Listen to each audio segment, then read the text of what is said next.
สิเพกางเอ๋ยบ่ได้นางมานอนซ้อนเจ้าดอกเอ๋ยเจ้าดอกดอกเอ๋ยโอ้ละว่าเจ้าดอกมากไฟอ้ายบ่แม่นบ่าวบ้านไกลแม่นบ่าวไทยเมืองนี้แล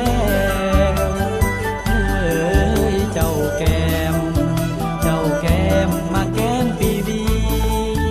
ให้มาเห็นน้องคนดีเห็นสาวผู้สีคนงาม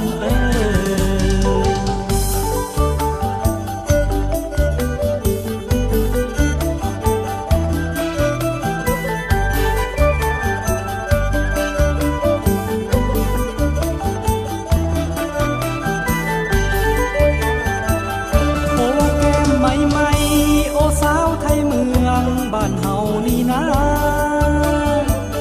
อ้ายนี่คันอาสาเป็นผู้เคียงนอนเฮียงซ้อนอ้ายนี่นะมักน้องมา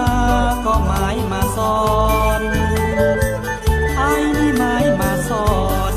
ไว้นอนรวมห่วมพนายุ่งยากลำบากอ้ายขอผ่านแทงควันตาน้องแก้วบ่ได้ไกลข้างนอห้างนี้อ้ายฮักน้องอีหลีเด้อสาวผู้สี